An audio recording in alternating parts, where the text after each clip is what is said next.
Café Anyway. Look at this.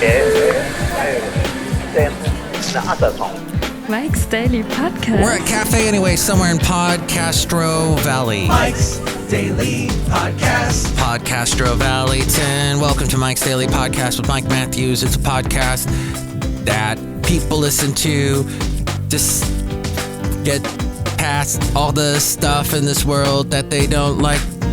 So they sing this song, and Mike Matthews, his name is Mike. That's about all I had with that song, I guess. And that's what he usually... Mike's Daily Podcast. He usually ends the song with a little sort of comment about his own singing, and then we brush that off and go forward Mike's with others' Daily singing parts. Podcast. That's about it. Yeah! That's about what we do at the beginning of the podcast, which is a therapeutic break from the news cycle. Is that what we say about this podcast? It sounds like a good way of what we say.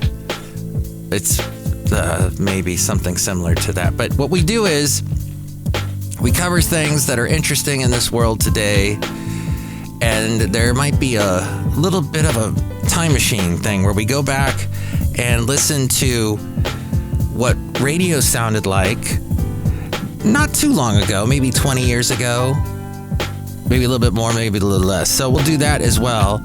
And there's some other stuff going on. Yes, it is what do we call this then? A break from the news cycle. A therapeutic escape from the news cycle. That's what we said. That's what someone who posted on X said. So that's what we have today. That and Ray Romano, he's saying, no. I am not going to do some remake, some sequel to the Ray Romano show, particularly since 40% of the cast is gone. He said the ones that were really, you needed them. Peter Boyle, who was the dad. Oh, the podcast picture is not of the late Peter Boyle. It is of me. And as of now, I am not late. As in gone. As in I hope not. As in cat sweater is what I have on. And you can see it at mikesdailypodcast.com. A cat Christmas ugly sweater. And the late great Basil the Boxer would not like this sweater at all. He would chase it and chase me down. I am guessing. But there you can see the picture at mikesdailypodcast.com.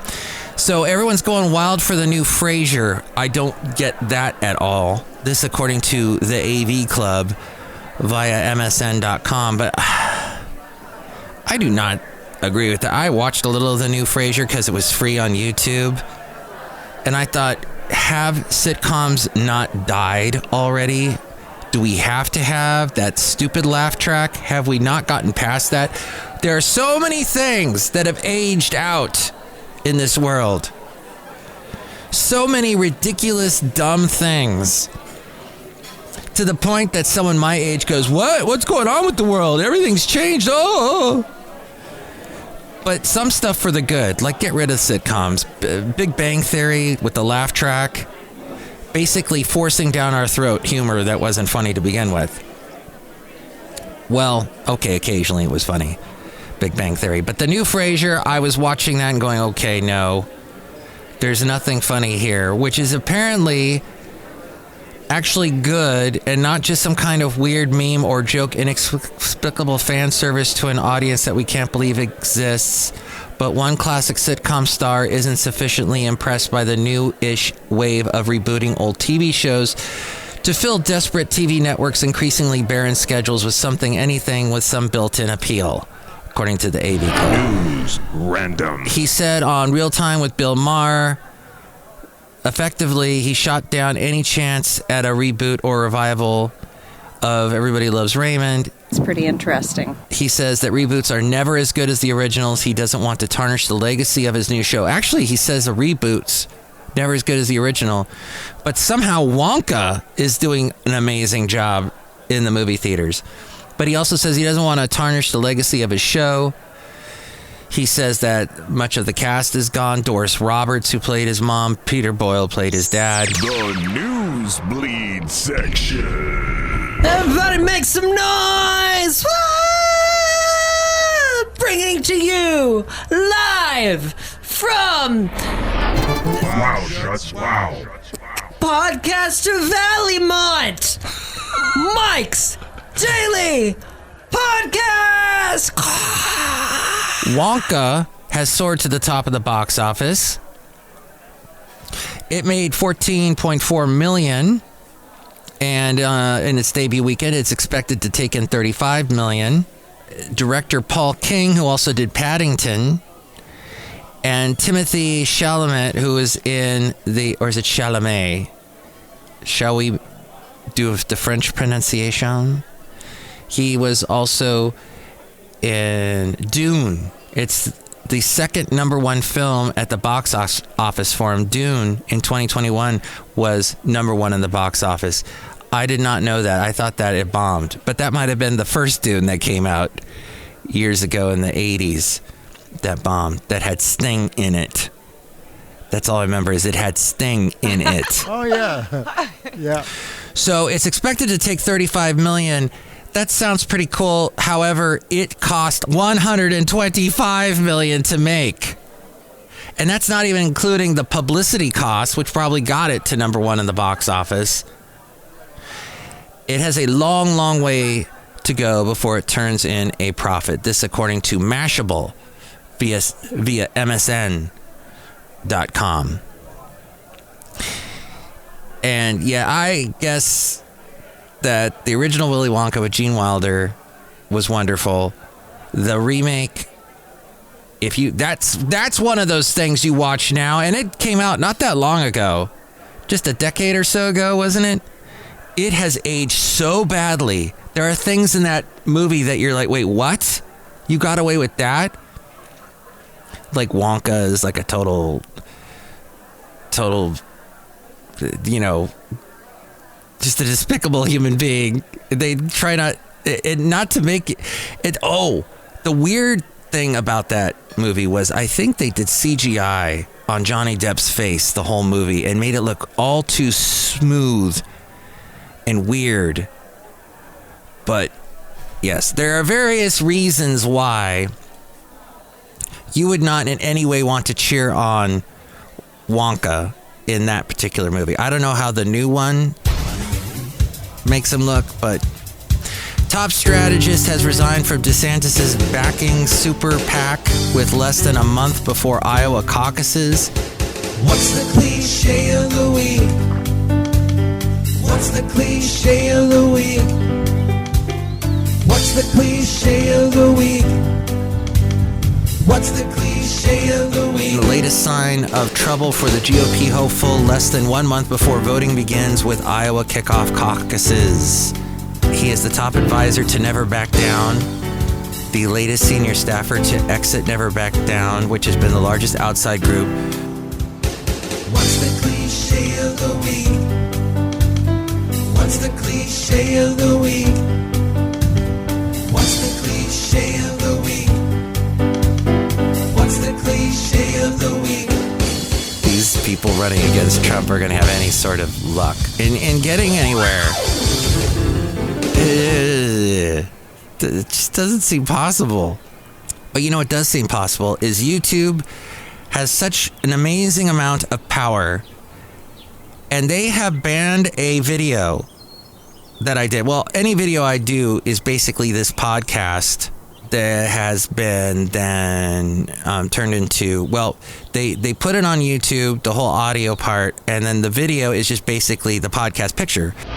The Micropedia Insantica. Mike's scavenger hunt. Yo, the Mike tip. But I got this little email from YouTube. We wanted to let you know. It says, "Hi, Mike Matthews. We wanted to let you know our team reviewed your content, and we think it violates our medical misinformation policy. We know you may not have realized this was a violation of our policy, so we're not applying a strike to your channel." Oh, thank you so much. Hey, listen, YouTube, take down my channel. Seriously, I make no money off of your channel or the channel that I have through you. And I I do a podcast, an audio podcast, and that means I enjoy being on multiple platforms. I don't have to just rely on YouTube. If I am a YouTuber, the only thing I can make is stuff for YouTube. So YouTube has the power to go, goodbye, you're gone, poof. It's a nightmare of a show. So they have removed the following content from my YouTube channel, which was the episode 1653, called Refugee. Note that we are at episode 2731. So that was over 1,000 episodes ago. Turns out it was actually 5 years ago. I looked it up. I even looked up what I said. It says time. They tell you now, YouTube tells you when the offending, before they just told you, we didn't like your video, we take it down. Now they tell you exactly where the video got controversial for them and got them all upset and worked them into a lather. You can see an example at 9 minutes and 46 seconds in your video. While this is one example, there may be other instances. We realize this may be disappointing news, but it's our job to make sure that YouTube is a safe place for all. If you think we've made a mistake, you can appeal this decision. You'll find more details below. Matthew's News. What our policy says. YouTube does not allow content that poses a serious risk of egregious harm by spreading medical misinformation about currently administered vaccines that are approved and confirmed to be safe and effective by local health authorities and by the World Health Organization. So, hearing that, you must think, Mike, what did you say? What did you say on your podcast? Did you say you hated vaccines and you thought vaccines did not work? What, Mike? What? Oh, we are so dying to know, Mike Matthews. Please tell us. And at a risk of getting dinged and this getting taken off of YouTube, I shall now play you a little bit of what I said. And when I listened to this, I went, oh, I remember now. It was a guy that I used to record his show, and he came in, and this is 5 years ago, over 5 years ago. So this is way before COVID and all the anti-vaxxers and all that nonsense. And he said he was basically towing the anti-vax line and saying that, oh, I know all these vaccines are bad for you. That kind of thing is what he said. Now YouTube's going to take my words out of this and think I'm saying that, and I am not. I am not saying. I am pro taking vaccines. Take your vaccines, even though it might, maybe the reason why my ear is sounding muffled, my left ear, is because I got the shot on the left side of my body. I didn't get the shot in my left ear. That would definitely make my ear muffled, but I got it in my shoulder, and it's been that way ever since I got the shot. I don't know. Live and loco.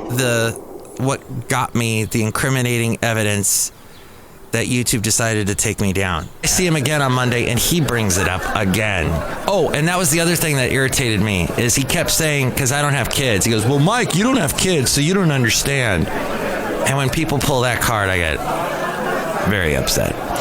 So on Monday, he brings it up again, and apparently he's telling me how he brought it up with his daughter, because his daughter is pregnant.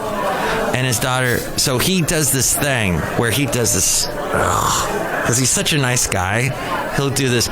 So I told her, I said, I'm just going to put it on your heart, and you can come up with your own decision. I'm going to put it on your heart, but these are the facts. And he does this thing with his hands, like, these are the facts, and he points over there. And this is what I learned over here. And he points over there. It's as if he's doing like a pantomime. And so he's explaining to me what he said to his daughter. And I'm sitting through this, and I'm biting my tongue because I don't want to get back into this argument again. Even though we covered this topic and the anti-vaccines and that there's been vaccine conspiracy theories for hundreds of years. Even before vaccines, there were vaccine conspiracies. Look it up. And so luckily his co-host walked in, and as soon as his co-host walked in, I got the hell out of there, because they're like, oh, hey, what's going on, blah blah blah, and I got out. You've got all your information from a YouTube video. That's Good right, for you. Mike. That's right. Listen to him ranting. Live in that wonderful world of ignorance. You have to question everything. That's right. Living in ignorance. It's great. Okay, I've just decided what I'm going to do is I'm going to take everything I just said for the past 3 minutes. I'm going to take it out because I don't want to get taken out of.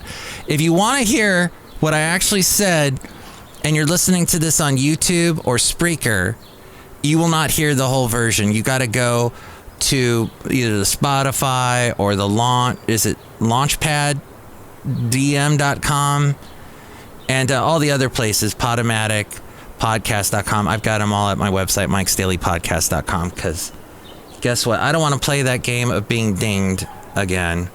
So we'll just do that. All right. Yeah.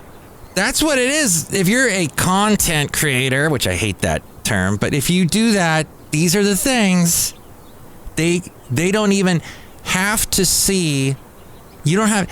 See, I got taken down once because of something I wrote in my description they didn't like. So now I'm really careful with my description. Now that doesn't matter. They can pull out your verbiage from what you're saying, your verbiage, and decide, oh, okay, well, we don't like that. And off you go. Okay, hey, while we're in this controversial mood thing, let's continue with UPenn. Chairman of the board resigned in disgrace after the anti-Semitic testimony before Congress, according to the Wall Street Journal. The president of the University of Pennsylvania and the chairman of its board of trustees resigned. This was a week ago-ish, capping a tumultuous week of the Ivy League schools stemming from statements the president made about anti-Semitism at a congressional hearing. President Liz Magel will stay on until an interim president is appointed and afterward will remain a member of the law school faculty, according to a letter sent from the board chairman. Soon after sending that letter, it was announced that the board chairman, he had tendered his own resignation. The resignations mark a stunning fall for college leaders while raising questions about the power major donors have over institutions and just where schools could draw the line on protecting free speech, generally considered a bedrock of academia.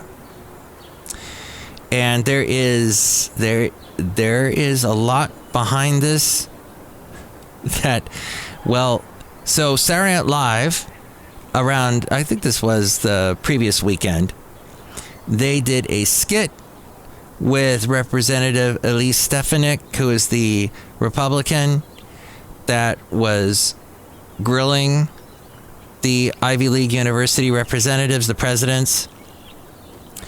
And it says here, this came from Daybreak Insider from townhall.com. Nothing funny about the skit, just cringe. And according to Post Millennial, Saturday Night Live received backlash after their opening sketch mocked Representative Elise Stefanik of New York for her line of questioning regarding anti-Semitism on college campuses for the presidents of 3 Ivy League universities, which led to one of them resigning afterward. Mike ripped someone a new one. And the skit, it really does not. I went and watched it, and they SNL depicted Elise as dumb, and actually the actress that plays her is just screaming. She's like, I'm going to scream out all the questions, and she really comes off as just like a high school student. Mike's absolutely useless review. In a class, like, let's do a funny skit, or summer camp or something. It's really just not the level that SNL should be at. And then along comes Mr. Thompson, Kenan Thompson, and he's like the representative for the University of Phoenix, which is funny because it's an online university. And he basically saves what's left of the dignity of that skit. He's pretty funny in it. But yeah, that was it's just all this money we pour into the Ivy League, and they just don't have a handle on anything going on at those schools. And the money that is coming into those schools can be from very questionable sources that are all about, let's make the students of America, those little minds that are not, I mean, my little mind when I was in school, there were all kinds of causes that I was standing up for that I was like, wait, later on going, that made no sense. Why did I think that? And you think it through rationally, and after working in the real world and seeing the real world and how people are in the real world, you start to go, wait a minute, maybe this is not the way to think. And it's funny because that little bit of that podcast that I played from 5 years ago, I said some things about Trump that I probably would not agree with 100% now. Which is a very good thing. Which is a very, very good thing. We change. Hopefully we grow up. But it is putting a lot more attention on what we are doing with the young people of America. And they have more power than when I was a young person. Because when I was a young person, the most of a comment, the biggest statement you could make was, oh, maybe you got on the radio. But you couldn't make a video. Nobody saw the video. What, people are going to pass around a VHS tape?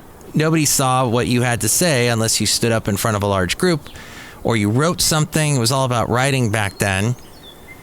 But really, if you recorded something like I'm recording something now, nobody heard it. Actually, that's the case still. But at least he acknowledges there are problems.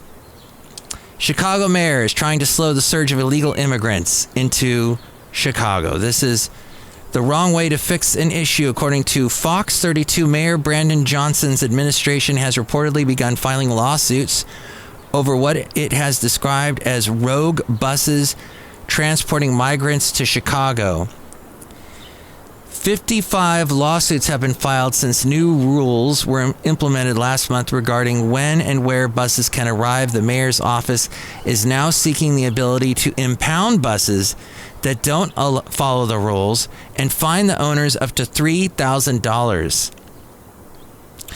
According to Hot Air, the mayor isn't saying the quiet part out loud yet, but what he's really hoping for is some sort of remain in Texas policy.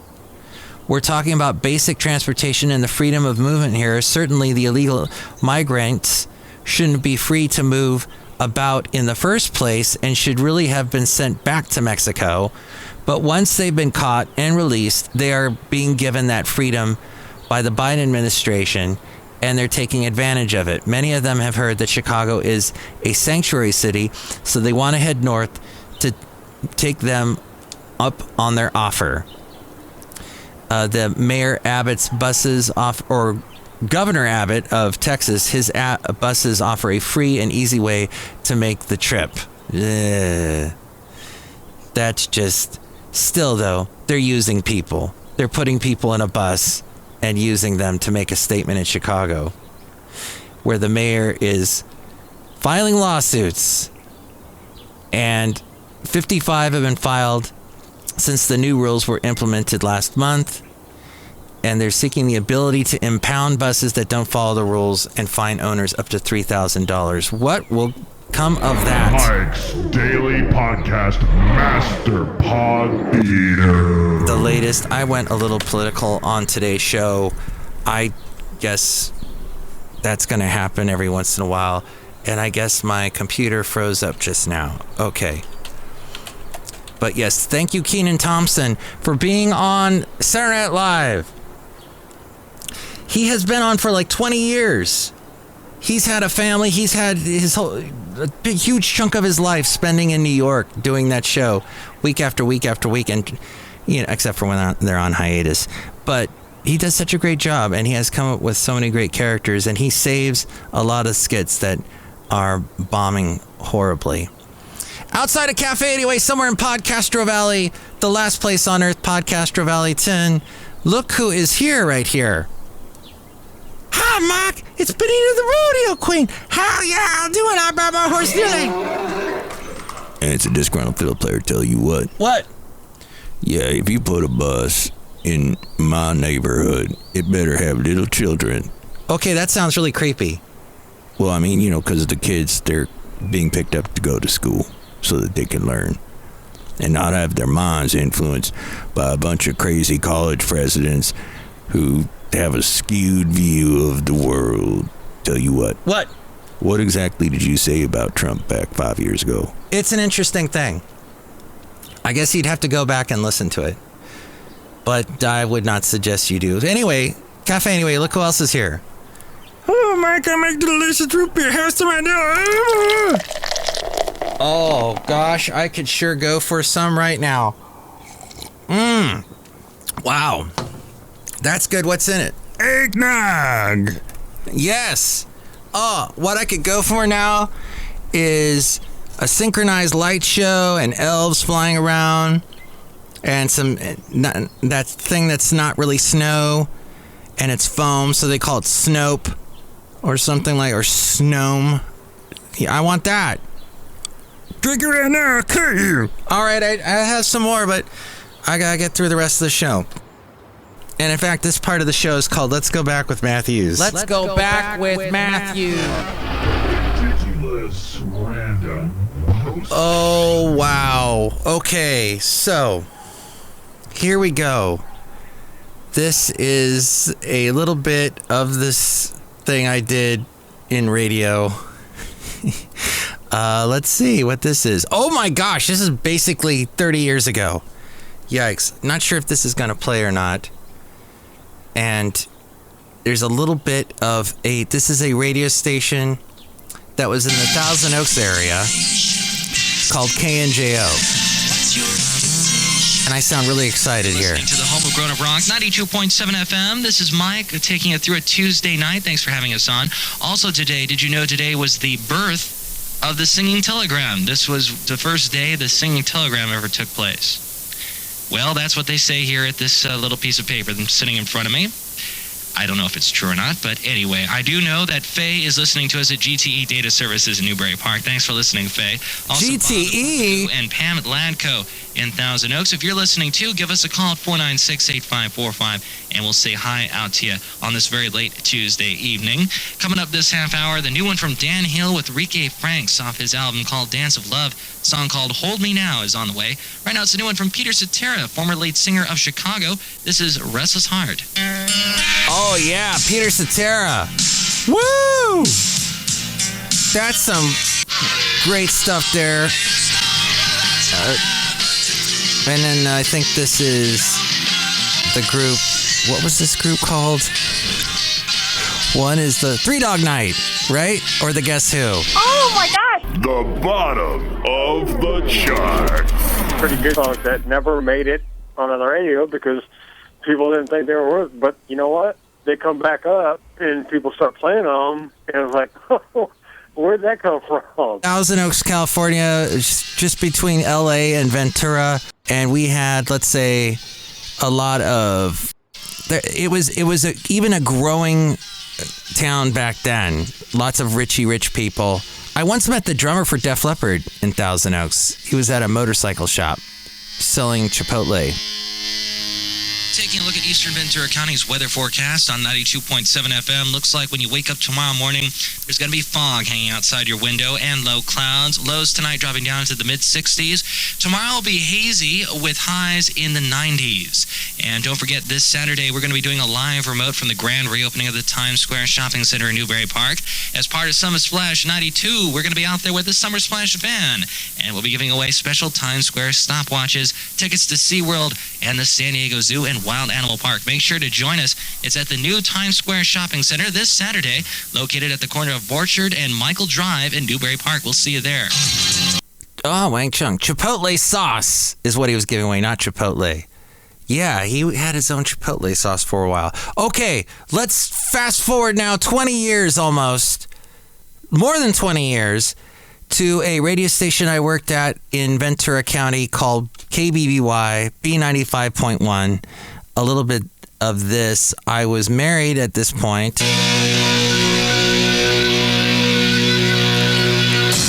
B95.1 on the way next 10 songs in a row so you can listen longer. Matt Michaels at 656-9595. What are you doing right now? Oh, I have a PE class right now. PE class? Are they going to make you jog around the gym?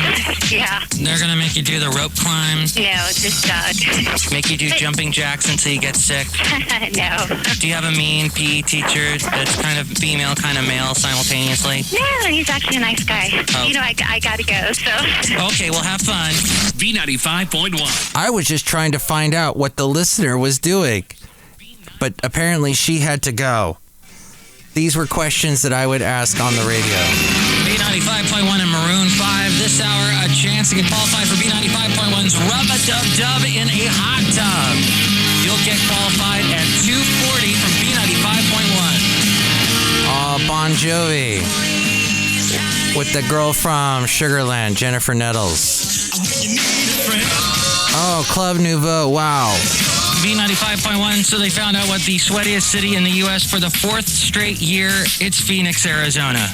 Least sweaty, San Francisco. B95.1. Oh, okay. There, this is important information that I would pass along. But before that, 7 years earlier, in the year 2000, I was working at the Ventura County Fair doing a live show from the fair for the country station, KHAY. I worked there for 11 years. KHAY, Matt Michaels live at the Ventura County Fair. It is the KHAY. Mike, it's Mikey Fikey. Great. That's crazy. Yeah. This is interesting. Wow, this is interesting. Thank you to the wonderful technology. Everybody, update your computer. Wrong. I'm on a computer here that's not my own at this point. It doesn't belong to me. Cafe. And they never do updates. We got Tyler here. He's a big fan of the cafe. Hey, Matt. Always request God bless Texas. We got what? Hang on. Sorry, sir. I'm bumping into people here. We got Steve Hinkle and his lovely wife, Julia, who've been listening to the cafe for a long time. This doesn't sound like country music to me.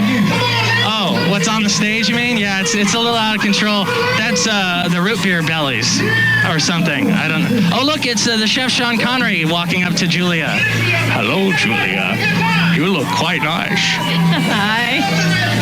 We're getting a little bit of feedback, so we better get back to the proceedings. It's Daryl Worley, When You Need My Love, and here he is on KHAY.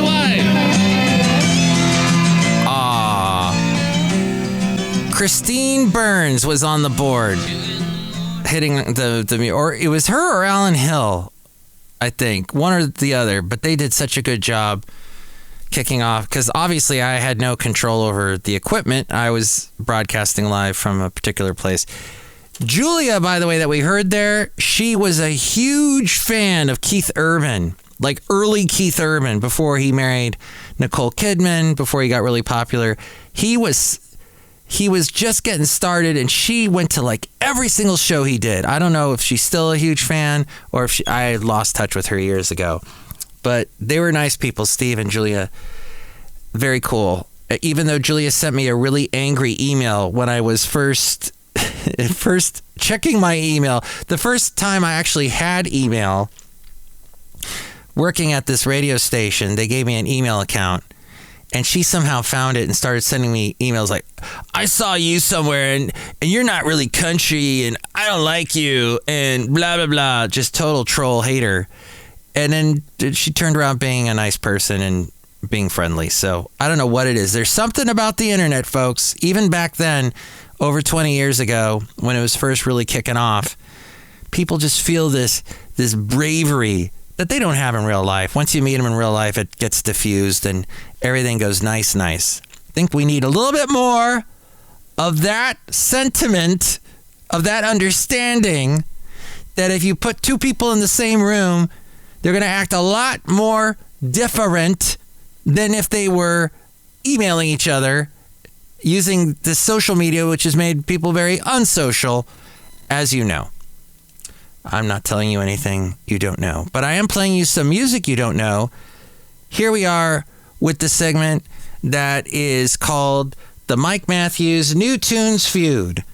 We're going to play you 3 songs that were sent to me via email to mikesdailypodcast@gmail.com. And our first one is from a group called Foam Boy. Not Fanboy, but Foam Boy. We were talking about foam, the snow foam that falls, and it looks oh so amazing. So here's a little bit of a song called Exit Sign. They say today, Portland band Foam Boy has announced their sophomore LP. It's coming out next year. And I'm not going to read any more of this because it's pretty boring. But here they are. Let's see how their music is, though. Foam Boy and their song Exit Sign.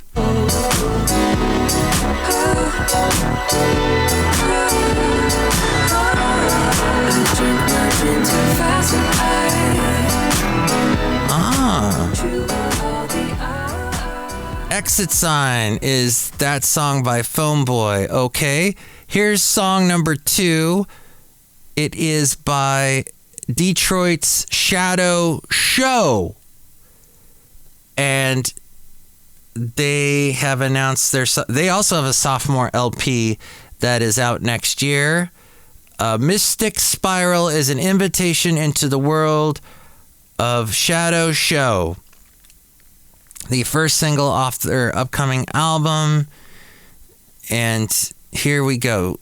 Here's their song, Mystic Spiral, Shadow Show.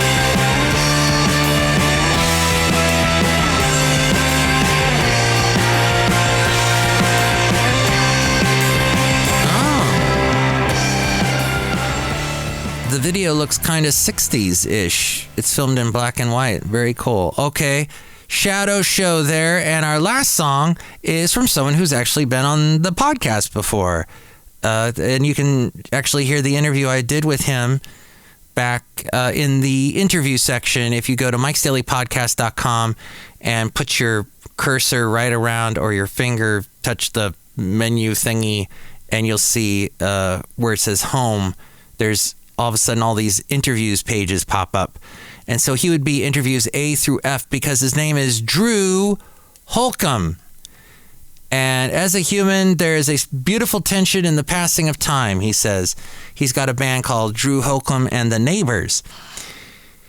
Especially as a parent, wanting so desperately to pause the clock, both with your kids and your parents, you are a part of each other and yet so completely your own person and story. There is much to be proud of, yet much to regret.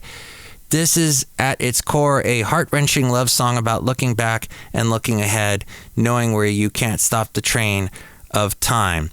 Here's a little bit of the song that is called Way Back When. You are moving and you are becoming. I guess this is where you start running out of the door and into the sun. And I have to be okay, 'cause pretty soon you'll be 43. You'll be looking. Oh yeah, 43. That comes out of nowhere. It just hits you right in the face. Watch out for that, Taylor. You're 34 now. Wait till 43 happens. That's a pretty good song, Drew Holcomb. That might end up becoming a classic. And you'll have said you heard it way back when on Mike's Daily Podcast in the Mike Matthews New Tunes Feud. So which one did you like better? Foam Boy? Did you like Shadow Show or Drew Holcomb and the Neighbors? You can call me at this number. Call Mike at the Café Anyway hotline.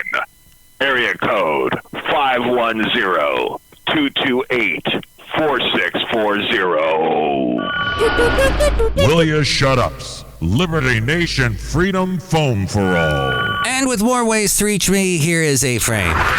Mike's Daily Podcast is written and produced and performed by Mike Matthews. His podcast is super easy to find. Download or listen to his show and read his blog at mikesdailypodcast.com. Email Mike now at mikesdailypodcast@gmail.com. See you tomorrow. Bye.